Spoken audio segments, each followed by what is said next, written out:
Discúlpenme, hermanos, perdí mi Biblia. Es un gozo estar con ustedes, como dije hace ratito. Voy a pedir que se mantengan de pie un poquito. Vamos a leer la lectura bíblica.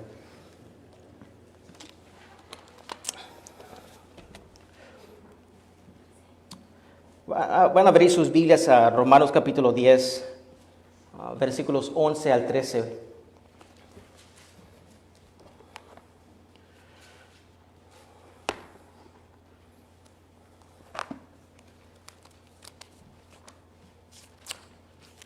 Quisiera reconocer a los padres que están aquí. Yo sé que suena un poquito egoísta como soy padre, pero feliz Día de los Padres a todos. Y les quiero recordar que ustedes tienen un ministerio grande. Y a lo mejor preguntan, ¿cómo? Si no predico, si no soy músico, no soy diácono, bueno, no importa. Usted como padre es sacerdote de su casa y su ministerio es importante. Usted es líder y usted es siervo de Dios para lidiar su casa en santidad y en rectitud. Y en este día quiero felicitarlos a todos ustedes que son padres. Amén. Vamos a leer de Romanos capítulo 10, versículo 11 al 13.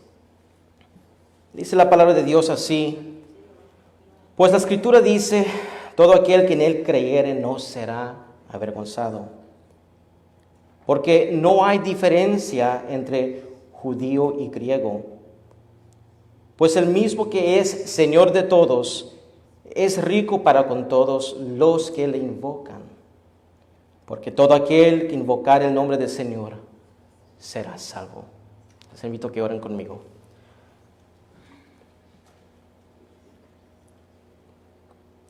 Padre eterno, qué grandes palabras tiene el apóstol Pablo para nosotros. Es increíble ver cómo tu palabra nos enseña que por fe vivirá el justo. Y Señor, mi oración hoy en día es que nunca se nos vaya a olvidar esta grande verdad. Que nuestra fe depende en ti. Nuestra vida depende en ti. Nuestra santidad depende en ti. Y últimamente la glorificación de este cuerpo mortal depende en ti. Y te damos gracias, Señor. Te damos gracias, Señor, porque has guardado las vidas de los que han creído en ti, Señor. Y por medio de la palabra tenemos una aseguranza eterna, porque vemos que es tu obra en nuestra salvación. Ayúdanos, Señor. Ayúdanos como iglesia para entender esta verdad. Ayúdanos, Señor, como iglesia para comunicar esta verdad. Ayúdanos, Señor, para vivirla. Y ayúdanos, Señor, en esta mañana para recibir tu palabra. Porque solamente tu palabra es lo que santifica al creyente. Te damos gracias, Señor. Y todo esto lo pedimos en el santo nombre de Jesús. Amén. Se pueden sentar, mis hermanos. Les quiero pedir que se imaginen por un rato un pequeño lago en el norte del país. Y este lago, en el momento de invierno, cuando el invierno llega a casa. Y también imagínense que hay un muelle de madera sobresaliendo en el delgado hielo que cubre el lago. Sobre toda la escena se encuentra un algodón bonito, hermoso de nieve. Y luego de repente sale un muchacho a la escena. Este muchacho joven sale al muelle y es bien familiar para él porque durante los veranos perezosos él allí se lo pasaba pescando. Y él sueña de esos días de pescar. Y luego de repente lo distrae la llamada de su hermana. Su hermano lo habla. Y cuando da vuelta para ver a su hermana, él pierde el equilibrio. Uno de sus pies cae sobre el hielo Y el hielo se rompe como era apenas el invierno y apenas se estaba congelando. Entonces se rompió el hielo y él cayó a las aguas heladas. Y siempre y cuando ambos pies estuvieron firmemente plantados en el muelle de madera, el niño estaba bien, estaba estable. No había ningún problema. Pero tan pronto como este niño movió su pie hacia el lago, sobre el hielo, aunque fue por error, se cayó el agua.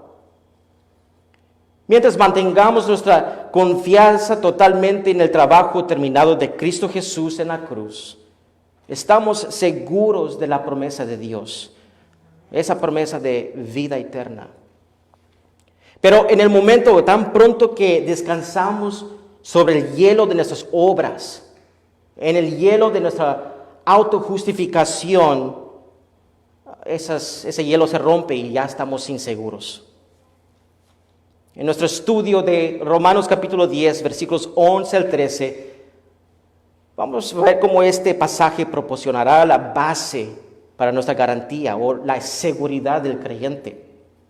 Pero antes de entrar en los detalles sobre estos versículos, me permitirá proporcionar el contexto, lo que hemos leído hasta este momento. En Romanos 9 vemos el gran discurso de Pablo sobre la elección, la predestinación y el problema de por qué Israel no creyó. Pero luego vemos en versículos 1 al 4 de Romanos capítulo 10 de cómo que aquellos que confiaron en sus propias obras de la ley, en realidad rechazaron a la justicia de Dios. Lo rechazaron porque Cristo Jesús es el cumplimiento de la ley. Él es el fin de la ley. Entonces, en confiar en sus propias obras, ellos rechazaron la justicia de Dios. Y luego desde los versículos 5 al 10, Pablo hace un contraste entre la ley y el Evangelio. Y que al creer en el Evangelio y al confesar que Jesús es el Señor Dios, el pecador es justificado y es salvo. En los versículos 11 al 13, donde vamos a estudiar hoy, observamos cómo Pablo proporcionó 3 razones para las cuales los fieles o aquellos que han puesto su confianza y esperanza en Jesucristo para su justificación pueden estar seguros de su salvación. ¿Por qué? Los fieles tienen una esperanza segura en Jesucristo porque ante todo Él es el verdadero Señor. Es lo que leemos en el versículo 11. Y también luego en el 12 vamos a ver que Jesucristo es el Señor universal. Y luego finalmente vemos que Jesús es el Señor fiel. Y vemos que estas 3 cosas, Pablo empieza a explicar por qué el hombre es salvo y las razones por quién es Dios, no por quién somos nosotros. En el versículo 11 observamos cómo Pablo se refirió al profeta Isaías. Este versículo proporciona la primera razón por la cual aquellos que creen y confiesan al Señor Jesucristo pueden estar seguros de su salvación.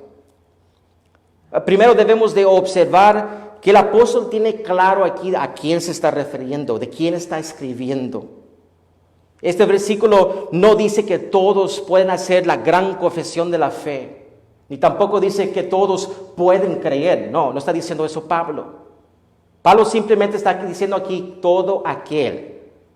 En otras palabras, él está diciendo los que activamente creen en Jesús, o más precisamente dicha, es los que están creyendo, los creyentes, los que están creyendo.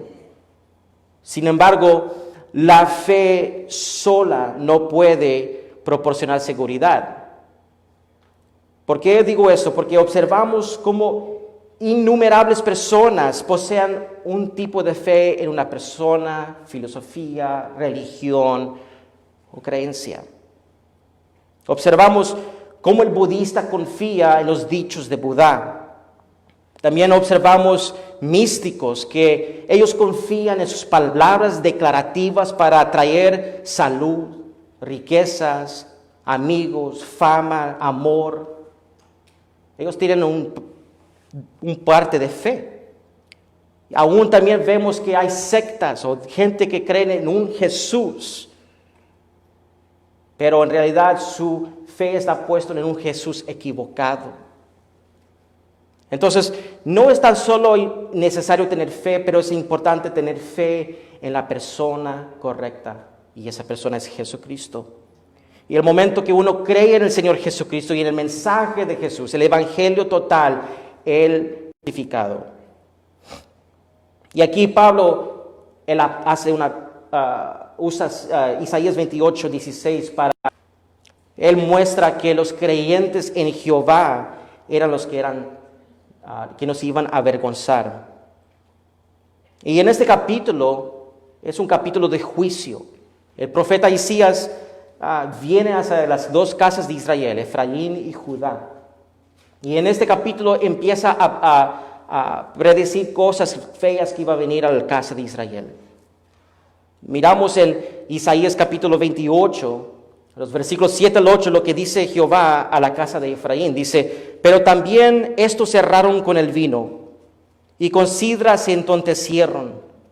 El sacerdote y el profeta erraron con sidra, fueron trastornados por el vino, se aturdieron con la sidra, erraron en la visión, tropezaron en el juicio. Y el 8 dice, porque toda mesa está llena de vómito y suciedad, hasta no haber lugar limpio. Lo que estamos viendo aquí es el libertinaje del reino del norte de Israel. Y fue tan grande que había infestado todos los líderes religiosos de Israel. Vemos que sus sacerdotes y sus profetas eran hombres malvados que estaban controlados, que fueron controlados por el vino y la bebida fuerte. El desenfreno de esta gente fue tan grande que las mesas donde ellos se sentaban estaban llenos de vómito y no había ningún lugar limpio para esa gente. La Escritura usa un lenguaje explícito para describir la inmundicia de este pueblo que antes era pueblo santo y escogido. No habían dado visiones por medio del Espíritu Santo, sino ellos estaban en un estupor borracho, hablando cosas irreverentes, y por su irreverencia y por su libertinaje, el pueblo de Israel siguió a estos líderes religiosos. Y Efraín no estaba solo en su abandono del Señor. Vemos en los versículos 14, 15 cómo el reino sur de Israel, Judá, también abandonó el pacto de Jehová. Leemos en esos dos versículos, por tanto, varones burladores que gobernáis a este pueblo que está en Jerusalén, oíd la palabra de Jehová. Por cuanto habéis dicho, pacto tenemos hecho con la muerte, e hicimos convenio con el Seol. Cuando pase el turbión de azote, no llegará a nosotros, porque hemos puesto nuestro refugio en la mentira, y en la falsedad nos esconderemos. La pregunta es, ¿cómo abandonó Judá el pacto de Jehová que él creó con ellos? Bueno, acabamos de leer que los líderes religiosos hicieron un pacto con la muerte y un pacto con el Seol. En este pasaje, la muerte y el Seol parecen estar personificados, pero no es un lenguaje totalmente metafórico. Porque en el antiguo cercano oriente, en el tiempo antiguo, en el Medio Oriente, era costumbre de la gente en deificar la naturaleza. Por ejemplo, observamos cómo los egipcios deificaron el sol, le pusieron el nombre Ra. En Grecia, ellos deificaron la guerra, el amor y muchas otras cosas, y lo adoraban como dioses. En este caso, observamos cómo la gente de Judá fue tras los dioses de la muerte y el inframundo o la tumba. Los líderes religiosos de Judá y el pueblo de Judá hicieron menos del pacto de Yahweh, el pacto que Jehová hizo con ellos para apartarlos como nación de él.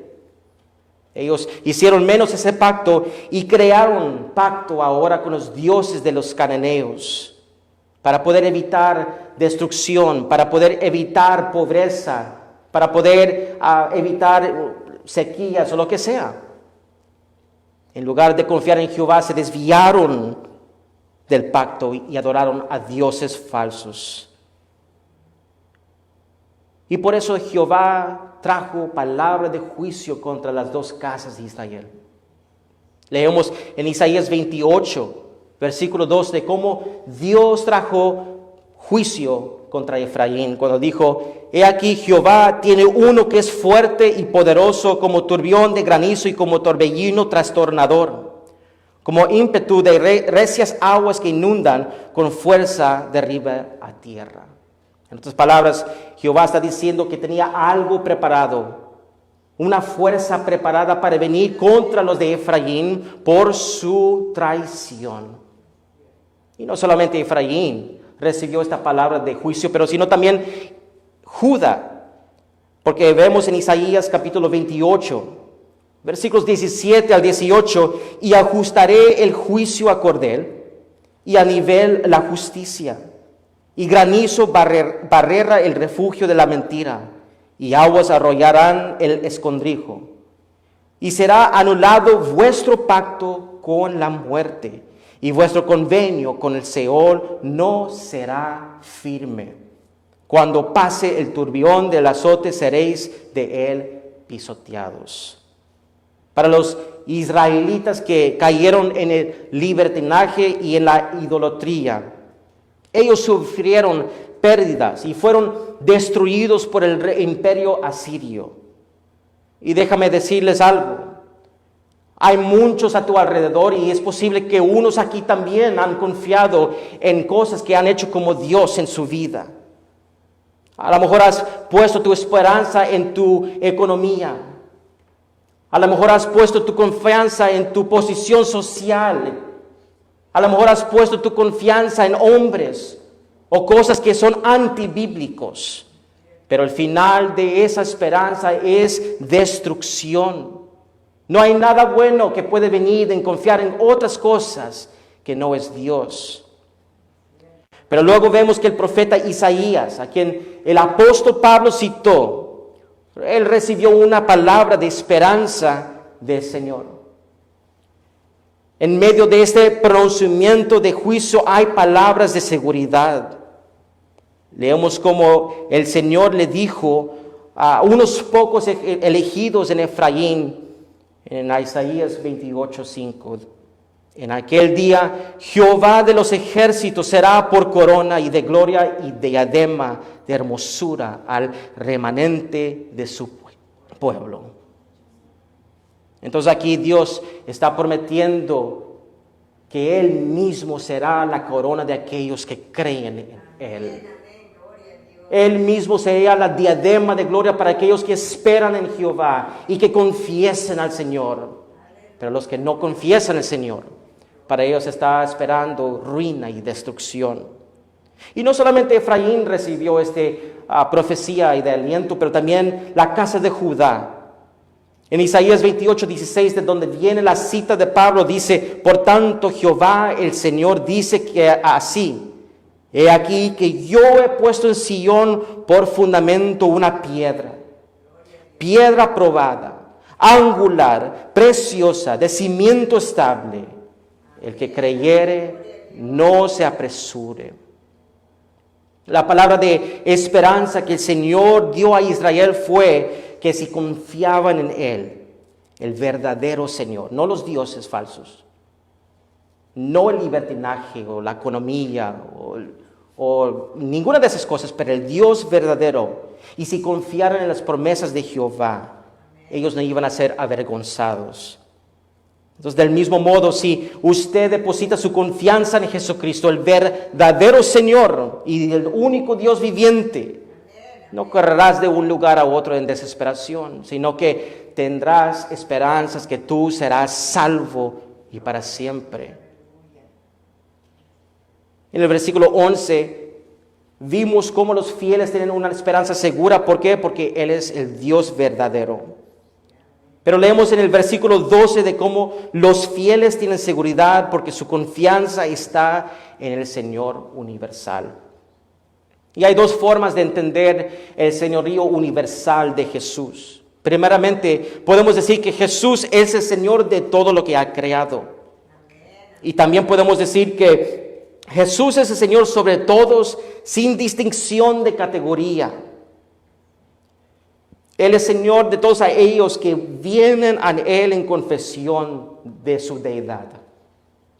Y bien, ambos son ciertos, las dos cosas son ciertas. Jesús es el Señor universal de la creación y es Señor de la iglesia, como dice Colosenses. Pero aquí Pablo está escribiendo sobre los que claman a Él.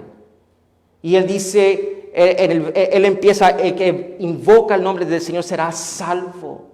Todo aquel que invoca al Señor, no hay distinción en categorías de gente. Entonces aquí vemos cómo Jesús o cómo Pablo está diciendo que el Señor, Jesús es Señor de la iglesia universal. Un ejemplo bíblico del señorío universal de Dios se encuentra en la historia de Jonás.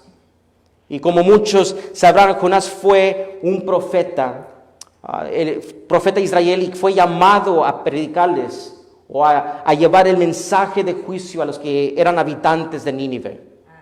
Y la razón por esto es porque la maldad de esa gente creció de tan gran manera que ellos atrayeron el juicio divino de Dios, la ira de Dios. Pero a Dios le agradó mandar un precursor de este juicio venidero. Sin embargo, Jonás estaba lleno de odio para esta gente. Jonás no quiso ir a predicarles una palabra de juicio a ellos porque él sabía muy bien que el mensaje de juicio pudiera haber traído arrepentimiento al Nínive. Y si no saben, los de Nínive eran parte del imperio asirio. Y esto es importante saber porque Jonás seguramente escuchó las profecías de sus contemporáneos. ¿Y cuáles profecías eran? Que Israel iba a ser juzgado por Asiria.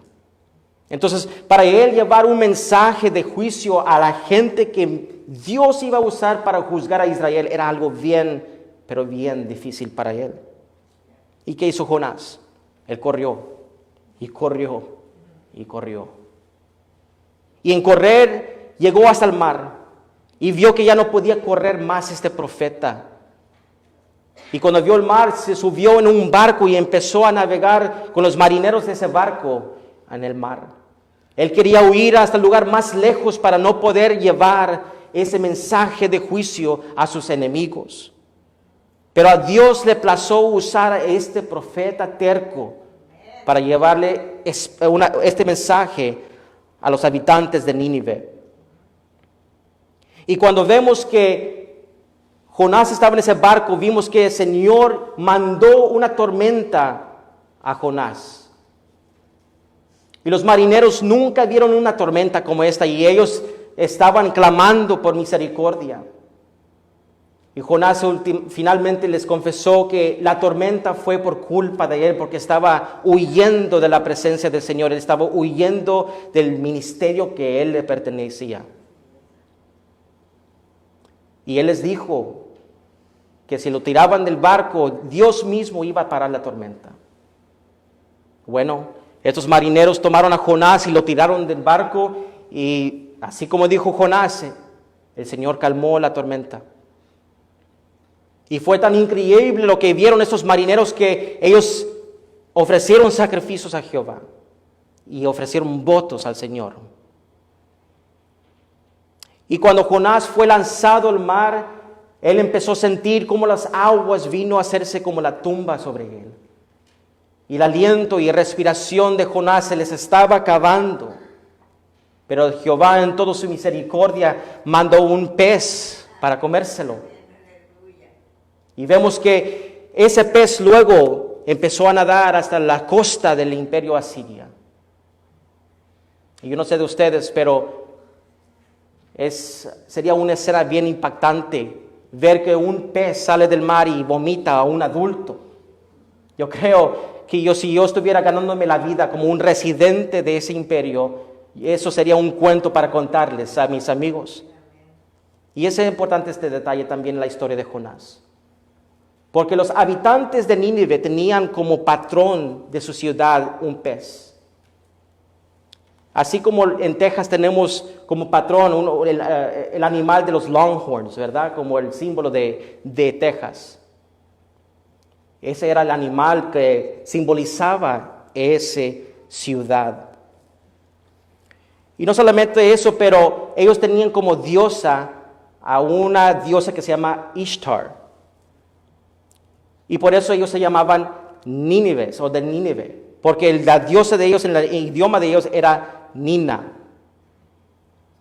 Y luego la ciudad se llamaba Nínive.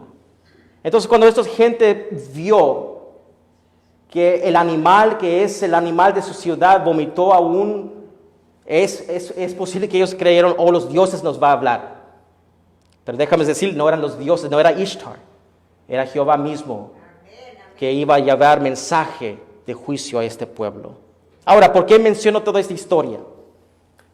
Bueno, porque Dios, cuando Él quiere salvar, va a salvar. Cuando Él determina que va a salvar a un pecador, lo va a salvar. Y Él es el mismo Señor sobre el judío, como el de Nínive. Él es el mismo Señor de los judíos como los griegos. No hay distinción, como dice el versículo 12, no hay diferencia entre ellos. El mismo Señor de los judíos es el Señor de los griegos, es el Señor del chino, es el Señor del africano, del cubano y aún de los mexicanos, aunque somos tremendos. Pero es el Señor. Él es el Señor universal de todo aquel que clama su nombre, en fe que busca al Señor. Él es el Señor de todos nosotros. Él es el Señor de la iglesia. Y con forma de aplicación vemos esta verdad y debemos de contemplar esta verdad y ver que Dios ama al mundo entero. Él nos ama, los que hemos creído en Él. Él nos ama sin distinción de raza ni de etnia. Y como forma de aplicación, eso nos debe de amar a nuestro prójimo. Y ustedes ven el desorden que hay en este mundo hoy. Ustedes ven el desorden que hay, la tensión racial entre el hombre negro y el hombre blanco. Pero la iglesia tiene la respuesta a ese odio. Nosotros somos unidos al mismo Señor Jesús. Nosotros estamos unidos al mismo amor que salvó al judío y al griego. Y no hay distinción entre griego y judío. Y por eso yo puedo decirle a mi hermano negro, yo te amo. Porque yo tengo el amor de Dios en mí. No sé de ustedes, pero mi Biblia me dice en Juan 3:16 que de tal manera amó Dios al mundo. No nomás a Judá, no solamente a Israel, no solamente a los griegos, al mundo. Que ha dado su Hijo unigénito para que todo aquel que en Él cree no se pierda, mas tenga vida eterna. Entonces, si Jesús es el Señor universal sobre todas las categorías de hombres, deberíamos amar a todos sin importar el color de su piel o en la posición social que Él esté. Y no solamente eso, pero vemos que este Señor universal es abundante en riquezas, como dice Romanos 10:12. Y esto nos debe de mover. ¿Por qué? Porque el costo de nuestra redención fue nada menos que la sangre de Jesucristo, como acabamos de cantar.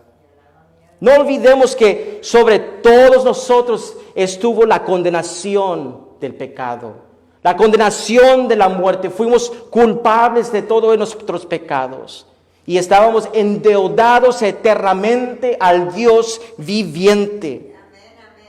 Eso fue nuestra condena, esa fue nuestra posición. Pero vemos cómo Dios mismo se encarnó en la persona de Jesucristo para dar su vida para aquellos que iban a creer en Él.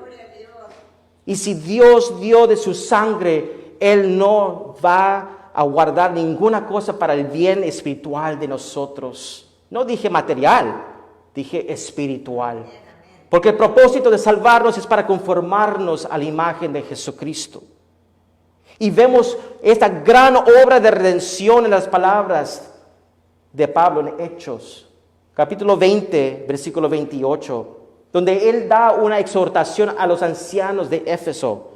Leemos, por tanto, mirad por vosotros y por todo el rebaño que el Espíritu Santo os ha puesto por obispos, para apacentar la iglesia del Señor, la cual Él ganó por su propia sangre.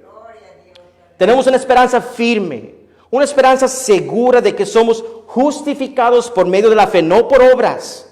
¿Por qué? Porque fue Dios mismo quien nos compró con su sangre.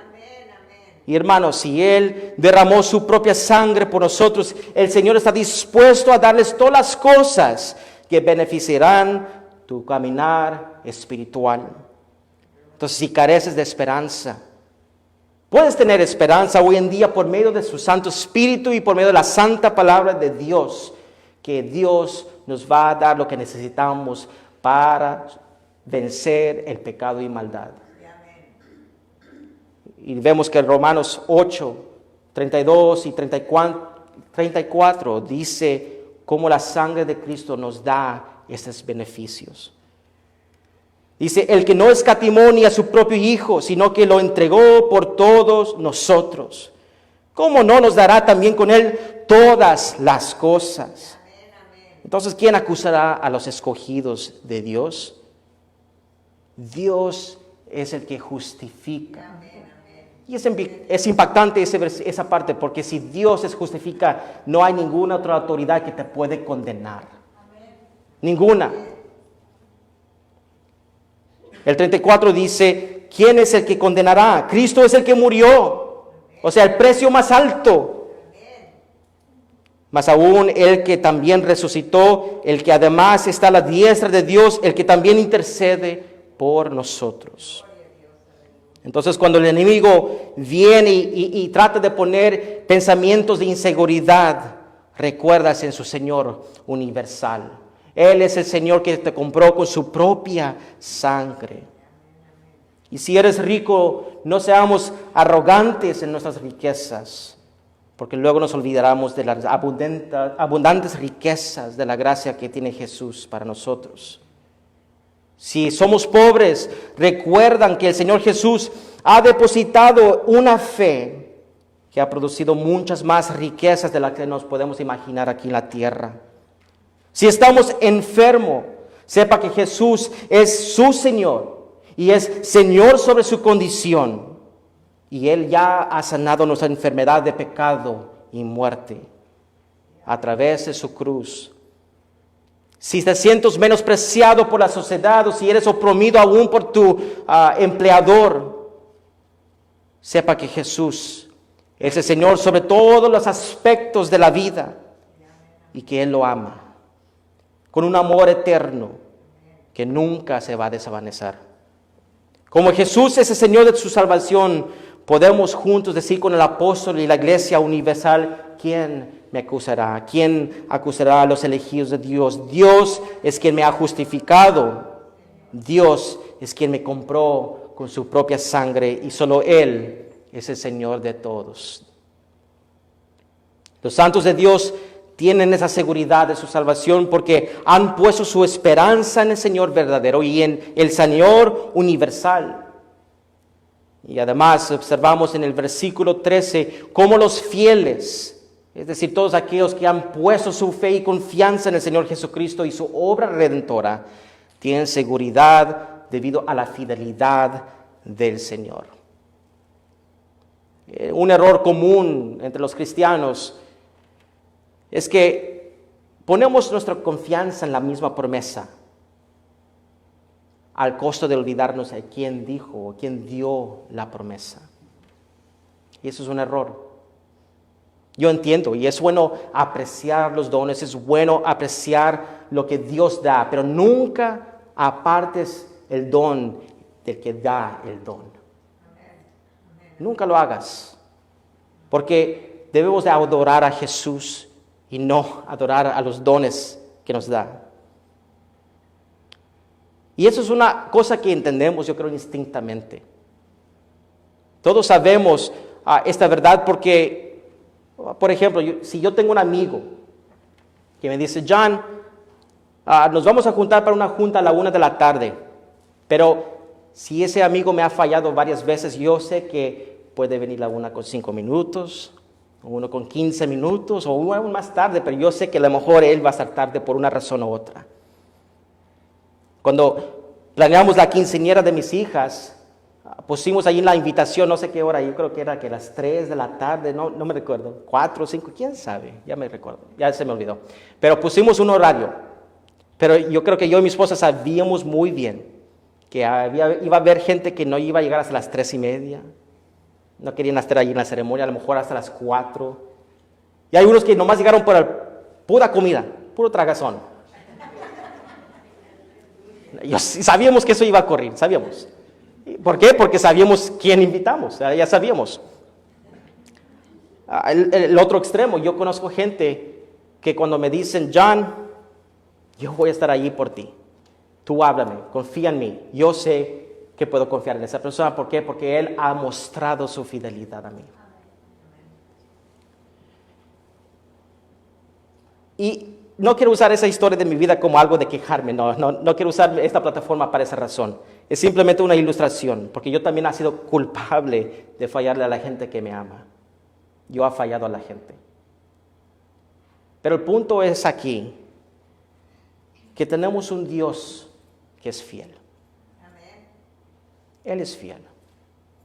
Y si Él declaró justo a un pecador, Él nunca le va a decir injusto, porque Él es fiel a su palabra. Él es fiel a su promesa. Y aquí Pablo cita Joel capítulo 2, versículo 32. Y es importante este versículo. Es otro pasaje profético. Así dice la escritura, y dice, y todo aquel que invocara el nombre de Jehová será salvo. Porque en el monte de Sión y en Jerusalén habrá salvación. Como ha dicho Jehová, y entre el remanente, no todo, sino el remanente al cual Él habrá llamado. Este pasaje está tomado de la profecía de liberación en Joel capítulo 2. Pero antes de este capítulo hubo un capítulo de juicio. Hay que entender el contexto completo. Y en ese pasaje el Señor trajo juicio contra Israel, igual como en Isaías, por su libertinaje e idolatría. Jehová prometió que iba a llevar o mandar plaga. Y que esta plaga iba a los campos y iban a arruinar los campos. Él prometió que el vino que se usaba para el gozo se iba a secar. Y que el aceite para cocinar iba a fallar. El sustento diario y el vino para el regocijo iban a llegar a su fin. Y esta plaga fue motivo de gran lamento, porque después de la plaga iba a venir el hambre. ¿Por qué? Porque ya el grano y el samía ya no iba a venir a los depósitos de Israel. Y si la langosta destruyó la cosecha, entonces aún los animales iban a sufrir y iban a morir por hambres. Tan grande iban a ser las calamidades de esta profecía, que Jehová dijo que iba a durar generaciones. Imagínate, hermanos, generaciones de calamidad. Ahorita estamos sufriendo los efectos de la pandemia del coronavirus. 3 meses.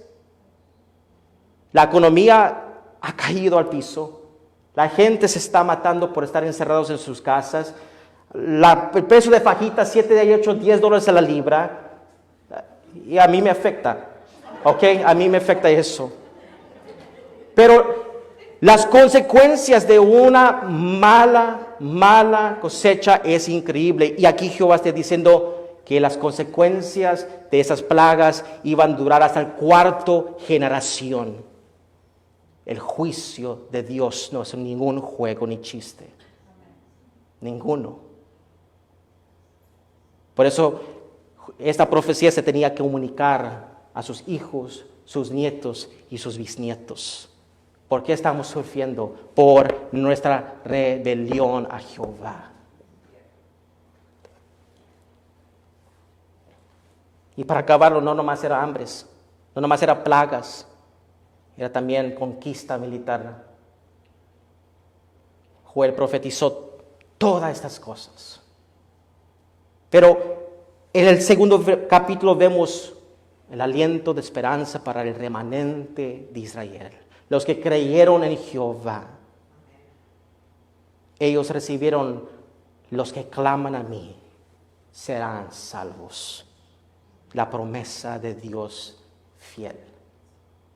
Y es igual hoy en día. La promesa sigue igual y se aplica hoy en día todavía. Vemos que Jehová está dispuesto a salvar, va a salvar y va a salvar perfectamente el que clama a Jehová. Amén.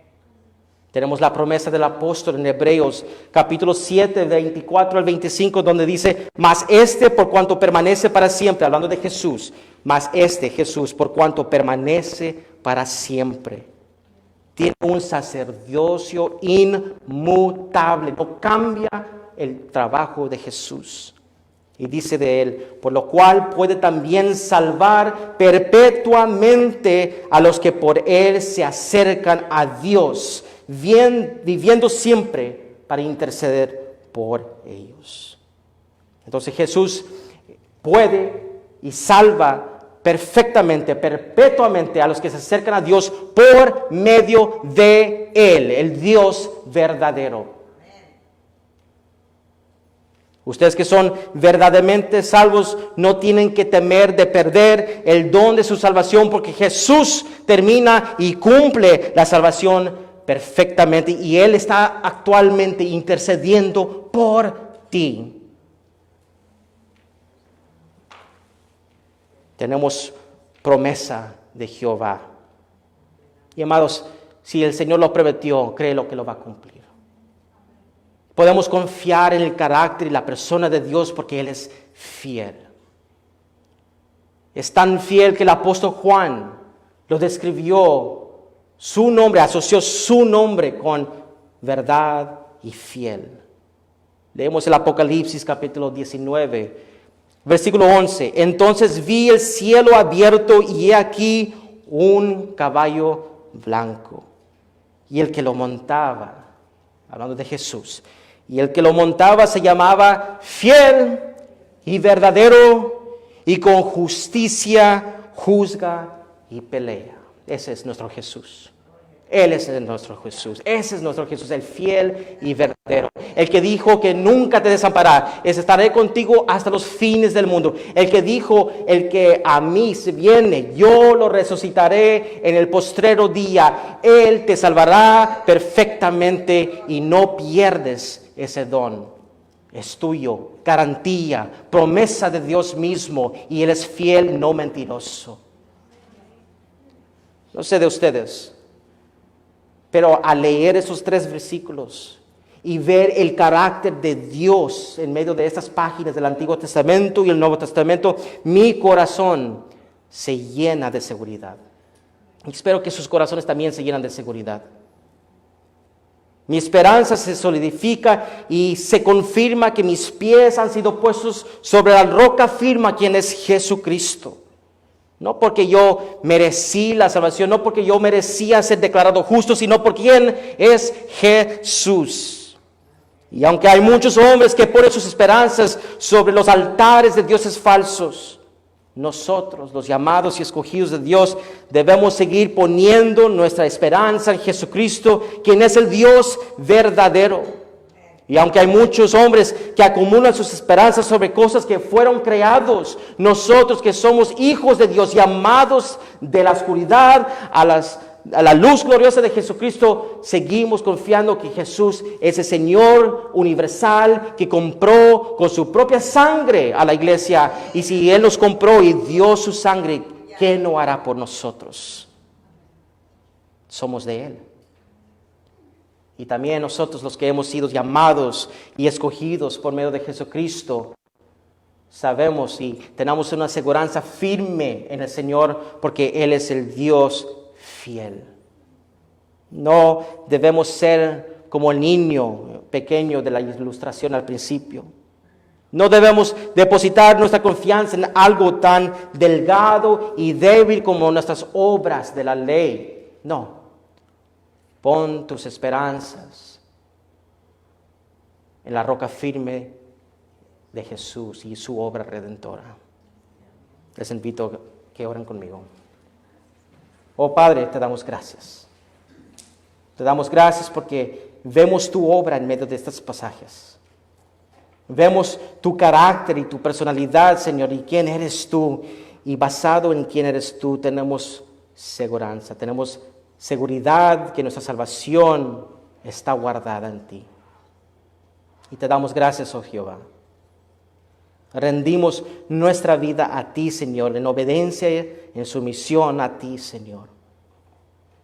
Ayúdanos, Señor, a entender esa verdad, de guardar y amar esta verdad en nuestros corazones, Señor, para que te podamos alabar bien en el Espíritu y en verdad, oh Jehová, y para poder vivirla en el mundo que está oscuro, Señor. Te damos gracias por tu promesa, Señor, porque tú eres fiel. Y todo esto lo decimos y lo pedimos en el nombre de Jesús. Amén.